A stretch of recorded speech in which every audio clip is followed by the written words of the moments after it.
మీరు ఇంజనీరింగ్ చేశారా? జాబ్స్ కోసం సెర్చ్ చేస్తున్నారా? 3600 మందికి పైగా స్టూడెంట్స్ కి జాబ్స్ వచ్చేలా చేసిన code Gyan 100 days software course లో జాయిన్ అవ్వండి. మీ కెరియర్ ని బిల్డ్ చేసుకోండి. Welcome back to Suman TV. ప్రస్తుతం స్టూడియోలో ఉన్నారు ఫ్యామిలీ కౌన్సిలర్ రజనీ రమ్మ గారు. నమస్తే మ్యామ్. నమస్తే నవీన. మ్యామ్, రీసెంట్గా నేను ఒక ఆవిడని కలిశాను. ఆవిడ చెప్పింది ఏంటంటే, మా హస్బెండ్కి వేరే అమ్మాయితో సంబంధం ఉంది, అది నాకు తెలిసి కూడా నేనేంటంటే క్షమించలేకపోతున్నాను. అంటే ఎందుకు ఇంకొక అమ్మాయి వైపు నా హస్బెండ్ వెళ్ళాడు, అంటే నాలో లేని ఆమెలో ఏమన్నా చూశాడా, ఏంటి అసలు ఇక్కడ జరిగేది, ఏం చేయాలి, నాకు అండర్స్టాండింగ్ అవ్వట్లేదు, నేను క్షమించే మనసు రావట్లేదు. ఇంటరాక్షన్స్లో ఉంటున్నాను, ఇంట్లోనే ఉంటున్నాము, కానీ ఇది ఒకటి మా మధ్యలో నడుస్తుంది, ఏం చేయాలంటారు దీన్ని అనేది ఒక ప్రశ్న మేడం. దీనికి ఏం చెప్తారు? అవును, అది తెలుసుకోవాలి. అసలు అతను ఎందుకు మొగ్గాడు అనేది రీజన్ తెలుసుకోవాలి ఫస్ట్. కొంతమంది ఒక అందానికే లొంగిపోరండి. ఇంట్లో ఎక్కువ సమస్యలు ఉన్నా, ఇంట్లో ఒక మ్యూచువల్ అండర్స్టాండింగ్ లేకపోయినా, సర్దుబాటు లేకపోతే ఒకళ్ళ అభిప్రాయాలను ఒకళ్ళకి నచ్చకపోయినా, నచ్చినా నచ్చకపోయినా రెస్పెక్ట్ చేసుకోవాలి. కానీ ఇక్కడ మీరు అడిగిన ప్రశ్న ఏంటంటే, అలా ఎందుకు వెళ్ళిపోతున్నారు, వేరే వాళ్ళని ప్రేమిస్తున్నారు అన్నప్పుడు ఆ రెస్పెక్ట్ చేసుకునే వరకు మనం వెళ్ళలేం కదా. ఒకళ్ళ అభిప్రాయాలను ఒకళ్ళను గౌరవించలేని స్థితిలో మనం ఉన్నప్పుడు, నచ్చనప్పుడు, లేదు ఇంకా మెయిన్గా చెప్పుకోవాలంటే ఈ అందమే నచ్చలేదు అనుకుందాం, అప్పుడే కదా అలాంటి పనులు చేస్తారు. ఈ రీజన్ అవన్నీ ఒక పక్కన పెడితే ఆవిడ కనుక్కోవాలి, ఏ రీజన్తో నువ్వు ఇలా చేస్తున్నావు. సరే, ఓన్లీ ప్రేమించాడు, తిరుగుతున్నాడు అంతవరకైనా, విడాకులు కూడా ఇస్తానంటున్నాడా, లేకపోతే నీకు మీరిద్దరు ఫర్దర్గా విడాకులు తీసుకుంటారా, ఇవన్నీ మనకి తెలియదు. కాబట్టి ఒకవేళ అలాంటి పరిస్థితులు ఉంటే ఎందుకు అని ప్రశ్నించడం అనేది హక్కు. రీజన్ తెలుసుకో. ఇప్పుడు ఎంతకాలం అయింది పెళ్ళి? సంవత్సరమా, 3 నెలల, 10 ఏళ్ళ, 20 ఏళ్ళ, 40 ఏళ్ళ? ముసలి వయసు వచ్చిన తర్వాత కూడా పోయే కాలాలు, మాయ రోగాలు పట్టుకుంటున్నాయి. ఎస్, ముఖ్యంగా మగవాళ్ళకి. ఇందులో ఇంత పెద్ద వయసు వచ్చిన తర్వాత ఇలా చేసే శాతం ఎక్కువ మగవాళ్ళే. ఆడవాళ్ళు ఏమో నాకు తెలిసి పర్సెంట్లో ఉంటారేమో, తెలీదు. అయితే మొన్న అనుకున్నాం కదా, జంప్ అయిపోయి వెళ్ళిపోయింది 6 పిల్లల తల్లి, అలా ఎక్కడో అదేదో వేరే సపరేట్ కేసులు అవి సాధారణంగా జరగవు. కాబట్టి ఈమె తెలుసుకోవాలి, ఎందుకు, కారణం ఏంటని తెలుసుకోవాలి. చెప్పాడా, సరే, లేదు ఇంకా అలా హింస పెడుతున్నాడు, అయిష్టంగా వస్తున్నాడు, వెళ్తున్నాడు, కొంతకాలం వెయిట్ చేయాలి. మనం కూడా ఆవేశపడితే కాదు, కొంచెం తెలుసుకోవడానికి ప్రయత్నించాలి, వెయిట్ చేయాలి. కొంచెం ఆ బాధని దిగమింగటానికి ఫస్ట్లో మనం ట్రై చేయాలి. ఎందుకంటే ఆవేశంగా వెళ్ళి గుద్దేశాం అనుకోండి, ఏమవుతుంది, ఏమీ అవ్వదు. నిదానంగానే ఆలోచించాలి. ఇలాంటి నిర్ణయాలు ఎప్పుడైనా సరే, ఆలోచనలు ప్రశాంతంగా కూర్చొని ఆలోచించాలి, ఒక పెద్ద మనిషి తరహాగా. ఎందుకు జరిగింది, మన పెళ్ళై 10 సంవత్సరాలు అయింది, 15 సంవత్సరాలు అయింది, ఈ పిల్లలు పుట్టి పెద్దవాళ్ళు అవుతున్నారు, నడి మధ్యలో చదువులు ఉంటాయి, నెక్స్ట్ వాళ్ళ ఫ్యూచర్ ఇద్దరు కలిసి ప్లాన్ చేసుకుని ఉంటారు. నువ్వు ఈ రకంగా తిరుగుతుంటే ఏమవుతుంది ఫ్యామిలీ? ఇది నేను మగవాళ్ళకి వేసే ప్రశ్న. సరే, ఆ అమ్మాయి కనుక్కోవాలి, ఏంటండి ఎందుకు ఇలా జరుగుతుంది. జెన్యున్గా సరిగ్గా సమాధానం ఏం చెప్తాడు? ఇప్పుడు నీకేమైనా 1 లక్ష రూపాయలు నెలకి ఇస్తుందా అమ్మాయి, లేకపోతే నీకు ఆఫీస్కి వెళ్ళంగానే రకరకాలు వండి క్యారేజ్ పెట్టిస్తుందా, లేకపోతే దగ్గరుండి వడ్డించి పెడుతుందా రకరకాలు నీకు, లేకపోతే భార్య ఇవ్వలేనిది ఏమన్నా ఇస్తుందా, ఏంటి చెప్పు. నీకు పెళ్లి చేసుకున్నందుకు నీకు ఆ అమ్మాయి భార్య అన్నీ చూస్తుంది కదా, నీకు సమయానికి అన్నీ చూస్తుంది. ఆ అమ్మాయి వల్ల తేడా ఉంటే, తప్పు ఉంటే నువ్వు కనుక్కోవాలి. కనుక్కోకుండా అలా వెళ్ళిపోయావు అనుకో, భార్య కనుక్కోవాలి. చెప్పాడు అనుకోండి, నాకు నువ్వంటే ఇష్టం లేదు, నాకు ఇష్టం లేదంటే మోజు తగ్గిపోయింది వాడికి. ఎందుకంటే కొంతమంది ఆడవాళ్ళు చింపిరి జుట్టు వేసుకొని అలాగే ఆ గుడ్డలతోనే పొద్దున్నుంచి రాత్రి వరకు వేళ్లాడి నూనె గుడ్డలతోటి వంటలు చేసి, అబ్బో భర్తకి వండి పెట్టేయాలి, పంచభక్షాలు. నిజంగానే పాపం కష్టపడుతుంది, రకరకాల టేస్టీగా వండి పెడుతుంది, పిల్లలకి టన్ రెడీ చేసి స్కూల్కి పంపుతుంది, రాగానే మళ్ళీ ఇవి రెడీ చేస్తుంది, పాఠాలు చెప్తుంది, హోంవర్కులు చేస్తుంది. తను అనుకుంటుంది, నేను త్యాగమూర్తిని, నేను ఇంటిని చాలా బాగా చూసుకుంటున్నాను. ఇదంతా తనకు నచ్చదు. కొంతమంది మగాళ్ళు ఎప్పుడు చూసినా ఆ కోరికలు ఎక్కువ ఉంటాయి. కొంతమంది మగాళ్ళు భార్య ఎప్పుడు రంబలాగా తయారై కనిపిస్తూ, బులిపిస్తూ, మురిపిస్తూ ఉండాలని కోరుకుంటారు. అది ఇంట్లో ఈ వాతావరణంలో కుదురుతుందా? కొంతమంది మహానుభావులు వాళ్ళ తల్లిదండ్రులు కూడా ఇంట్లో ఉంటారు, అది ఎలా సాధ్యం? ఆ ముసలాళ్ళు ఊరుకుంటారా? ఇవిడేంటో పెద్ద ఎప్పుడు తయారై తిరుగుతుంది అంటారు. వాళ్ళలాగా, ఇక ఒక హౌస్ వైఫ్ అన్న తర్వాత ఇలాగేనా ఉండేది, ఇదేంటి బజార్ దానిలాగా ఇలా తయారైంది అని ఆవిడ అనుకోవటమే కాకుండా నలుగురికి చెప్తుంది కూడా. ఆవిడ దానికి కూడా భయపడి కూడా ఆవిడ అలా ఉండొచ్చు. అదే అత్తగారు ఉన్నారు, లేకపోతే ఇంకోటి పిల్లల ముందు బాగుండదు, ఒక వయసు వచ్చిందని ఆవిడ పాపం అలా అనుకుంది అనుకోండి, లేకపోతే తీరలేదు అనుకోండి, వీడికేమో ఇలా అనిపిస్తుంది. ఇలా ఈ ఈ సందర్భాల్లో వాడు బయట వాళ్ళకి మొగ్గే అవకాశం ఉంది. లేదు, ఇంకోవైపు చెప్తా, ఈ రోజుల్లో ఒక మంచిగా ఒక పొజిషన్లో ఉన్నాడు, పొజిషన్లో ఉండక్కర్లేదు, ఎంతో కొంత సంపాదిస్తూ ఉంటాడు, కాస్త బాగున్నాడు అనుకోండి కుర్రాడు, ఏ వయసు అయినా కానీ మనిషి బాగున్నాడు అనుకోండి, అమ్మాయిలు డబ్బు దృష్టితో ఉంటున్నారని ఒక దగ్గర చెప్పుకున్నాం మనం ఒక వీడియోలో. డబ్బు ఎవరి దగ్గర ఉంటే ఏం లేదు, ఒక 2000 ఇచ్చినా, 1000 రూపాయలు ఇచ్చినా, 10,000 ఇచ్చినా ఆనందమే, డబ్బు కావాలి. 20 ఏళ్ళు ఉండనే ఆ అమ్మాయికి 30 ఏళ్ళు ఉండనివ్వండి, వయసు తారతమ్యం లేకుండా వల్ల వేసుకోవాలని చూస్తుంది, అతి ప్రేమ చూపిస్తుంది, మంచిగా డ్రెస్ అవ్వటము, అతి ప్రేమ, తిన్నావా తాగేవా, తలనొప్పి వస్తే తల ఒత్తుతాను, నా రూమ్కి రా అని చెప్పి తీసుకెళ్ళడము, సేవ చేస్తానని చెప్పడము, సెక్సువల్గా కమిట్ చేసేయడము, అన్నీ ఏమంటారు సపరేట్గా అతనికి కావాల్సిన ఆనందాలన్నీ చూపిస్తున్నప్పుడు, అతి ప్రేమ చూపిస్తున్నప్పుడు లొంగంది ఎవరండి? ఆడవాళ్ళు కూడా పక్కన అక్క చెల్లెల్లో ఎవరైనా ప్రేమ చూపించినప్పుడు మనం కూడా అయ్యో అక్క ఎంత ప్రేమ చూపిస్తుందని మనం లొంగిపోతాం. కోపం ఉన్నా సరే ఒక మాట అనలేం. మరి అలాంటిది ఒక మగాడు అలా లొంగడా అండి? ఆ కారణాలు కూడా ఉంటాయి, వన్ సైడే చెప్పుకోలేం, అటు కూడా ఆ రకంగా కూడా లొంగిపోతాయి. అంటే కొంతమంది బై ఫోర్స్ ఇరుక్కుపోయిన పరిస్థితిలో ఉంటారు, కొంతమంది ఇష్టపూర్వకంగానే లొంగిన వాళ్ళు ఉంటారు. సో ఈవిడ అడిగి తెలుసుకోవాలి, మారి ఎందుకండి మన సంసారంలో అయిపోతుంది, అలా చేయొద్దు, నేను కూడా మీలాగా చేస్తే బాగుంటుందా చెప్పండి. ఎవరికైనా ఇప్పుడు కొత్త ఏరియాలకు వెళ్ళాలి, కొత్త చీరలు కట్టుకోవాలి, మంచి ఫుడ్ తినాలి, ఇలా మగవాళ్ళలాగానే ఆడవాళ్ళకి కోరికలు ఉంటాయి. నేను అవన్నీ చేస్తున్నానా సంసారం పిల్లల కోసం? మీరెందుకు బాధ్యతారహితంగా చేస్తానని మాట్లాడుకోవాలి. లేదు, అంత నేను చెప్పినంత సింపుల్ తేలిక కాదు మాట్లాడటం, భయంకరమైన కొట్లాట్లు అయిపోతాయి. ఒకవేళ భార్య అడిగితే ఏంటి అసలు ఇది, ఎవరితో మాట్లాడుతున్నారు ఏంటి అని అంటే అంత రిలాక్స్ గా చెప్పే హస్బెండ్ ఎక్కడ లేరు, తక్కువ. ఎందుకో చెప్పనా, ఉన్న కోపము అయిష్టత 100 రెట్లు పెరుగుతుంది. ఎందుకంటే పాయింట్ మీద అడుగుతుంది కదా, అతని తప్పు మీద పాయింట్ చేసి అడిగినప్పుడు వాడు రెచ్చిపోతాడు, ఇన్సల్ట్ ఫీల్ అయిపోతాడు. నన్ను నువ్వు పాయింట్అవుట్ చేస్తావా, నువ్వెందుకు పాయింట్అవుట్ చేస్తున్నావు? పాయింట్అవుట్ చేయకూడదు వాళ్ళ దృష్టిలో, కానీ ఏ తప్పైనా చేయొచ్చు, భార్య పాయింట్అవుట్ చేయకూడదు. అప్పుడు చాలా గొడవలు అయిపోతాయి. మంచిగా అర్థం చేసుకుని సరేలే ఏదో జరిగిపోయింది అని వెనక్కి వస్తే పర్వాలేదు, రాలేదనుకోండి ఇంకొంతకాలం వెయిట్ చేయాలి, తొందర పడకూడదు. మనం కూడా సామధాన భేద దండోపాయాలన్న పద్ధతి పాటించాలి కదా, పాటించాలి. తర్వాత ఏం చేయాలి? విడిపోవడమే.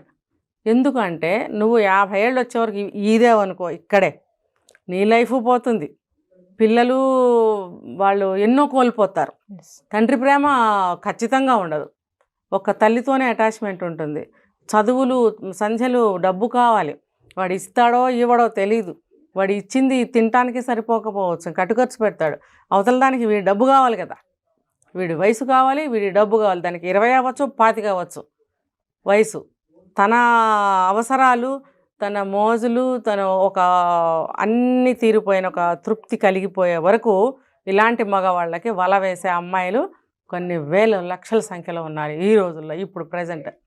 అది తీరిపోయిన తర్వాత అప్పుడు మెల్లగా తల్లిదండ్రులకి సిగ్నల్ ఇస్తారు, నాకు సంబంధం చూడండి, ఆ గొర్రెవాడు ఎవడో బక్రా ఎవరో దీనికి బలైపోతాడు. ఈ కేసులు బాగా నడుస్తున్నాయి, లేవని ఎవరిని అనొద్దని చెప్పండి, ఉన్నాయి ఖచ్చితంగా.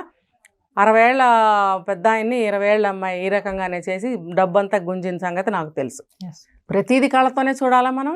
ఇప్పుడు మీరు చెప్తారు మీ ఇంటి పక్కన జరిగిందని, లేకపోతే మా చుట్టాలు చెప్తారు, అది నిజమేగా. ఇప్పుడు నాకు తెలిసిన ఒక అమ్మాయి 18 ఏళ్ళండి, వాడికి ఒక 50 ఏళ్ళు ఉంటాయి, చాలా అంటే చాలా అందంగా ఉంటుంది. మరి ఆ అమ్మాయిని ఉంచుకున్నప్పుడు వాళ్ళకి ఒక పాప పుట్టింది, ఏదో ఒకటి చిన్నగా ఏదో చిన్న ఇల్లు ఒకటి రాసిచ్చాడు. ఈ అమ్మాయికి 30 ఏళ్ళు వచ్చేసి వాడు ముసలాడయ్యాడు. అయినప్పుడు మరి ఈ అమ్మాయి లైఫ్ ఏంటి తర్వాత? ఆ అమ్మాయి 10th క్లాస్కి వచ్చేసింది. మరి ఏంటి లైఫ్ ఏంటి తర్వాత? మాకు ఏదైనా ఒక దారి చూడమంటే చీచి నీ మొహం నాకు మోసి తీరిపోయింది. ఆ అమ్మాయి కూడా 30 ఏళ్ళు దాటిపోయినాయి కదా, పిల్ల 10th వచ్చేసిందంటే మరి ఆ అమ్మాయి కూడా కొంచెం వయసు పెద్దదైంది, కొంచెం లావ్ అయింది. మరి ఆటోమేటిక్గా సంసారపు లక్షణాలు వచ్చేసినాయి అమ్మాయికి. పిల్లని బాగు చేసుకోవాలి, పిల్లని చదివించుకోవాలి, వీడు చూస్తే డబ్బు ఇవ్వట్లేదు, నేను చూస్తే వీడిని నమ్ముకున్నాను, నా వయసు అయిపోయింది, నా దగ్గర రూపాయి లేదు, గార్డియన్స్ ఎవరు లేరు, ఆడపిల్ల పుట్టింది, ఎలా పట్టించుకోవాలి. ఈ లోపల ఆ పాపకి క్యాన్సర్ అటాక్ అయి చనిపోయింది, చిన్న పాప. ఎంత కష్టంగా ఉంటుంది ఆ అమ్మాయి. ఏదో పుట్టిందిలే పాప, ఆ పాపను చూసుకుని బ్రతుకుదాంలే అనుకుంది. కానీ కానీ ఆ అమ్మాయి చేసిన తప్పేగా. నీ వయసు ఏంటి, అతని వయసు ఏంటి, పోయింది నీ జీవితమేగా పోయింది. తల్లిదండ్రులు పట్టించుకోలేదు, వెళ్ళి అతని భార్యతో దెబ్బలాడితే ఏమొస్తుంది? ఆవిడేం చేసింది మధ్యలో? తప్పెవరిది? నీ 18 ఏళ్ల వయసు 20 ఏళ్ల వయసుకి నువ్వు మేలుకోవాలి, ఏంటి నా లైఫ్ అని. అబ్బే, ఆ అమ్మాయి జీవితం అలా చితికిపోయింది. ఇంకోవైపు చెప్పుకోవాలంటే ఈ కోరికలన్నీ తీరాక వీళ్ళని వదిలేసి వాళ్ళ పెళ్ళిళ్ళు వాళ్ళు చేసుకుంటారు. అప్పుడు ఇక్కడ వీళ్ళ సంసారం ఏమవుతుంది? ఇటు కూడా ఫ్యామిలీ డిస్టర్బ్ అయిపోతుంది కదా. ఈ లోపల నీకు 50 ఏళ్ళు వచ్చే వరకు నువ్వు ఎదురు చూడటం అవసరమే లేదు. ఎప్పుడైతే తెలిసిందో వితిన్ మంత్స్ లేదా 1 ఇయర్ లోపల విడిపో. నువ్వు ఎడ్యుకేటెడ్ అయితే నీకేమన్నా అవకాశాలు ఉంటే నువ్వు ఏదైనా జాబ్ చూసుకో. నీకేమైనా సపోర్ట్ పేరెంట్స్ కానీ ఇన్లాస్ సైడ్ నుంచి ఏదన్నా నీకు అవకాశం కానీ హెల్ప్ కానీ ఉంటే, ఎటు పక్కన దొరికితే అటు పక్కన ఏ హెల్ప్ దొరికితే ఆ హెల్ప్ తీసుకుని నువ్వేమైనా జాబ్ వచ్చే అవకాశాలు నీకుంటే ఉద్యోగం చేసుకుంటూ హాయిగా నువ్వు ప్రశాంతంగా ఆ బిడ్డలతో బతుకు. వాడు ఇంకా నీకు పనికిరాడు, ఖచ్చితంగా పనికిరాడు. ఎందుకంటే వాడు ఇవాళ ఈ పని చేశాడు, పట్టించుకోవట్లేదు, రేపు ఇంకో పని చేస్తాడు. ఆ బుద్ధి ఉన్నవాడు ఎప్పుడైనా ఏ వయసులోనే చేస్తాడు. ఒక 80 ఏళ్ల వ్యక్తి సంగతి చెప్తున్నాను నేను. ఒక 20 ఏళ్ల అమ్మాయిని, అంటే అతనికి ద ఏజ్ ఆఫ్ 65, ఆ పిల్ల వయసు 15-16 అయినప్పుడు ఎలా లొంగ తీసుకున్నారో నాకు తెలియదు. 2 ఆడపిల్లల్ని కన్నాడు ఆ వయసులో. మరి ఇది సంసారం ఎంత కూలిపోయిందో తెలుసా? తప్పు కదా అది. నువ్వు చిన్నపిల్లకి నువ్వు ఆశపడటం ఏంటి? నీ మనవరాల వయసు. ఈ భార్యకి 60 ఏళ్ళు వచ్చినాయి. సిగ్గు శరం ఉండాలి కదా. సిగ్గు శరం లేకుండా నువ్వు ఆ పిల్ల ఇష్టపూర్వకంగానే ఆ పిల్ల తల్లిదండ్రులు నాకెవరు లేరని ఈ దరిద్రుడు, ఈ నీచుడు, ఈ నికృష్టుడు చెప్పబట్టి వాళ్ళు వీడికిచ్చి పెళ్లి చేశారు. వై? బికాజ్ అంటే వీడికి ఒక బిల్డింగు, ఆస్తి పాస్తి కొద్దిగా ఉన్నాయి. మరి నువ్వు చిన్న వయసు నీకు తెలిపోయినా నీ తల్లిదండ్రులకు తెలుసుగా. వాళ్ళు కూడా చేసిన తప్పేంటి? ఇక్కడ ఆస్తి ఉంది, ఈ ఆస్తి నీకు వస్తుంది, వీడు కూడా చెప్పాడు నీకు రాసేస్తాను. భార్య బిడ్డలు ఏం చేస్తావు? వీళ్ళకి ఇవ్వవా? నీ జీవితం అంతా నీకు ఒడిగం చేసి కష్టం చేసి భార్య నీకు ఒక ఇదిని తీసుకొచ్చింది సమాజంలో. ఆమె కోఆపరేషన్ లేదే నువ్వు బాగుపడవు కదా. అలాంటి ఫ్యామిలీని అంతా వదిలేసి ఆ పనిచేసే వాళ్ళ అమ్మాయిని నువ్వు పెళ్లి చేసుకుంటే వాళ్ళు కూడా ఈ ఆస్తికి ఆస్తిపడి పిల్లని ఇస్తే ఏమన్నట్టు అక్కడ? ఇప్పుడు ఆ అమ్మాయి జీవితం నాశనమైంది, ఇటు వీళ్ళ సంసారం కూలిపోయింది అంతే. ఇంకా వాళ్ళు ఇప్పటివరకు పీడిస్తూనే ఉన్నారు. ఇప్పుడు అతనికి 85 ఏళ్ళు. ఇప్పుడు ఆ పిల్లలు పెద్దవాళ్ళు అయ్యారు. మరి ఇప్పుడు వాళ్ళు పీడించి పిప్పి చేస్తున్నారు. మా జీవితం ఏంటి? ఇప్పుడు ఈ ఆస్తి అంతా తీసుకెళ్ళి ఇవ్వాలని నాన్న అల్లరి జరిగిపోయింది. కాబట్టి ఆ వయసులో ఆ పనులు చేయకూడదు. కుదిరితే మాట్లాడుకోవాలి కూర్చొని, లేదు అంటే సెపరేట్ అయిపోవాలి. ఎందుకంటే ఈవిడికి వచ్చినాయి 80 ఏళ్ళు. ఇప్పుడు ఒక 20 సంవత్సరాల నుంచి అనుకోండి, 20 సంవత్సరాల జీవితం ఎంత కోల్పోయావు. అప్పటికే నీకు పిల్లలు సెటిల్ అయ్యారు, నువ్వు వాళ్ళతో వచ్చేసి ఉండాల్సింది. రోజు కొడతాడు. ఇప్పుడు మెళ్ళ తాళి తెంచుకెళ్ళి ఆ పిల్ల మెళ్ళ వేసాడు. ఇప్పుడు ఒంటి మీద కాస్త కూస్త బంగారు ఉంటే తీసుకెళ్ళి ఆ పిల్లకి ఇచ్చాడు. సిగ్గులేదు ఆ పిల్ల ఏంటి, నువ్వేంటి? భార్య మెళ్ళ తీసుకెళ్ళి 50 సంవత్సరాలు కాపురం చేసిన భార్య మెళ్ళ సూత్రాలు తీసుకెళ్ళి దాని మెళ్ళ వేస్తావా? విలువ తెలుసా నీకు? 80 ఏళ్ల వయసు అనుకుంటాం కానీ పెద్దవాళ్ళని. కొంతమంది పెద్దవాళ్ళు దేనికి పనికిరారు.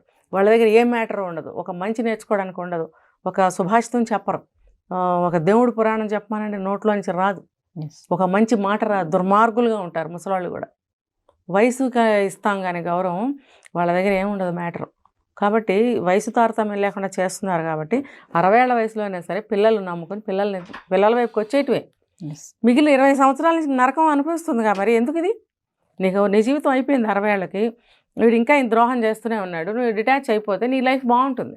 ఇప్పుడు వయసులో ఉన్నాడని సరే ఈ పని చేయడం, మిగిలిన జీవితం హ్యాపీగా ఉండొచ్చు. అలాంటి నరకంలో ఉండాల్సిన పని లేదు. వాడికి నీ మీద తప్పిపోయింది ఇష్టత, నువ్వు ఉండలేవు. మేము ఫైనల్గా ఒక విషయం చెప్పండి. అంటే జెంట్స్ చూస్తుంటారు కదా ఈ వీడియోని, అంటే మమ్మల్ని అంటున్నారు కాకపోతే మంచి భార్య ఉండి అందంగా ఉండి చక్కగా అందరినీ కలుపుకునే అమ్మాయి ఉన్నప్పటికీ కూడా భర్తలు ఇలా అక్రమ సంబంధాలు పెట్టుకునే వాళ్ళకి మీరు చెప్పే ఒక మంచి మాట ఏంటి మేడం? అక్రమ సంబంధం బుద్ధి. ఆ బుద్ధిని కంట్రోల్ చేసుకోవాలి. నువ్వు ఇష్టపడి చేసుకున్న తల్లిదండ్రులు చూసిన సంబంధమైనా నువ్వు ఒక ఆడపిల్లని పెళ్లి చేసుకుంటున్నావు. ఆ ఆడపిల్లకి నీ తల్లిదండ్రుల సంస్కారం నీలో ఉంటే ఆ పిల్లకి అన్యాయం చేయకు. ఇదే నేను చెప్పేది. నీ తల్లిదండ్రులు ఒక పద్ధతిగా వాళ్ళ తల్లిదండ్రులు చూసిన సంబంధం చేసుకుని పవిత్రంగా కాపురం చేసి నీకు జన్మనిచ్చినప్పుడు నువ్వు పవిత్రుడివే. నువ్వు కూడా ఒక పతివ్రతకి పుట్టిన వాడివే. మరి నువ్వు చేసే పని ప్రతిదీ నీ తల్లిదండ్రుల పాతివ్రత్యం మీద కానీ, పెంపకం మీద కానీ, వంశం మీద కానీ ఏదైనా సరే ఆ ఎఫెక్ట్ ఉంటుంది. ఎస్. కాబట్టి మనం చేసే పని మన తల్లిదండ్రుల మీద రిఫ్లెక్ట్ ఖచ్చితంగా కాదు, వాళ్ళ మీద పడుతుంది. కాబట్టి ఇవన్నీ కూడా తెలుసుకుని ప్రవర్తించాలి. అమ్మాయి నువ్వు అంటేనే పెళ్లి చేశారు వాళ్ళు, అంతేగాని మా కోసం ఒప్పుకోయ్యా అంటే వాళ్ళ మొహం చూసి ఒప్పుకున్నాను, నాకు నువ్వంటే ఇష్టం లేదనే విధవలు నేను చూశాను. అలా కాదు, నువ్వు అంటేనే వాళ్ళు చేశారు. అయ్యా మంచి సంబంధం చేసుకో అయ్యా అంటారే కానీ ఇంకో రకంగా నిన్ను బెదిరించి బ్లాక్మెయిల్ చేసి అయితే చేయరు. నువ్వు ఆలోచించుకోవాలి. 25 ఏళ్ళ 30 ఏళ్ళ వయసు ఉన్నప్పుడు నువ్వు ఆలోచించుకో, ఒక ఆడపిల్లని చేసుకుంటున్నాను, ఆ అమ్మాయికి ద్రోహం చేయకూడదు, ఇష్టమైతేనే నేను తాళి కట్టాలి అని నువ్వు నిర్ణయించుకుని తాళి కట్టు. తర్వాత జీవితకాలం మనం భరతవంశంలో పుట్టిన వాళ్ళం, ఒకటే భార్య ఒకటే మాట శ్రీరాముడు. ఆయన ఇప్పుడు అయోధ్యలో ప్రతిష్ఠించుకుని మనం ఆయన గురించి మళ్ళీ ఒక రామరాజ్యాన్ని గుర్తు తెచ్చుకుని మనందరం ఎన్ని పండగలు చేసుకున్నాం కదా. మరి అది సాక్షాత్తు భగవంతుడిని మనం ఆదర్శంగా తీసుకున్నప్పుడు అందులో ఒక చిన్న మనం ఫాలో అవ్వకపోతే వేస్ట్ కదా. ఒక భార్యతోనే మనం ఉండాలి, మన సాంప్రదాయం, మన భరతవంశంలో. కాబట్టి ఇది కనీసం ఇప్పటి నుంచైనా పాటించుకుంటే ముందు కాలానికి, నెక్స్ట్ జనరేషన్కి కాస్తైనా ఇంకా మన హిందూ సాంప్రదాయం, భారతదేశ సాంప్రదాయం ఏమన్నా నిలబడతాయి. Thank you. సుమన్ టీవీలో మీ పర్సనల్ అండ్ బిజినెస్ ప్రమోషన్స్ కోసం కింది నెంబర్కి కాంటాక్ట్ చేయండి.